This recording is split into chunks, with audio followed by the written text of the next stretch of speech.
ప్రతి CA student తెలుసుకునే నిశ్శబ్దం ఇదే.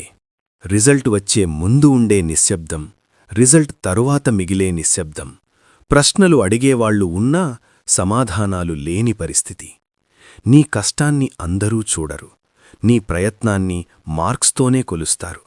స్నేహితులు ముందుకు వెళతారు, సోషల్ మీడియా సక్సెస్తో నిండిపోతుంది. కాని నువ్వు మాత్రం అదే సిలబస్తో ఒంటరిగా నిలబడతావు. అప్పుడే నేను నిజంగా సరిపోతానా అనే ప్రశ్న మనసులో తిరుగుతుంది. ఒకరోజు లైబ్రరీలో తల వంచుకుని కూర్చున్న సీఏ స్టూడెంట్ని చూసి ఒక సీనియర్ అడిగాడు, ఇంత లేటుగా ఎందుకు చదువుతున్నావ్ అని.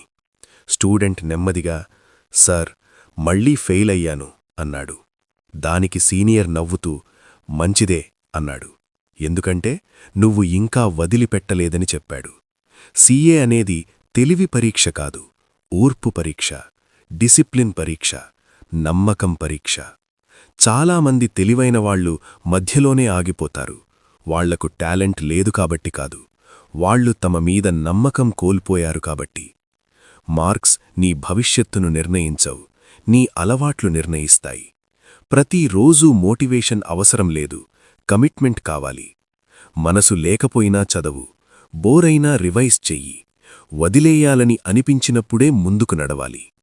ఇతరులు త్వరగా సక్సెస్ అవుతుంటే బాధ కలుగుతుంది, మళ్లీ అటెంప్ట్స్ రావడం బాధిస్తుంది. కాని గుర్తుంచుకో, తాత్కాలిక బాధే శాశ్వత బలాన్ని తయారుచేస్తుంది. ఈ పోరాటం నిన్ను మంచి ప్రొఫెషనల్గా మాత్రమే కాదు, ఒక బలమైన మనిషిగా కూడా తయారుచేస్తుంది. ఈ వీడియో నువ్వు ఫెయిల్ అయిన తర్వాత చూస్తుంటే ఆగిపోకు. అలసిపోయావా? విశ్రాంతి తీసుకో, కాని రిటైర్మెంట్ తీసుకోకు. నువ్వు ఒంటరిగా లేవు, వేల మంది నీతో పాటు ఇదే పోరాటం చేస్తున్నారు. ఒకరోజు నిన్ను అనుమానించిన వాళ్లే గర్వంగా చెబుతారు, వాడు ఎప్పుడూ వదలలేదు. ఎందుకంటే సీఏ నీ తెలివిని కాదు, నీ ధైర్యాన్ని పరీక్షిస్తుంది.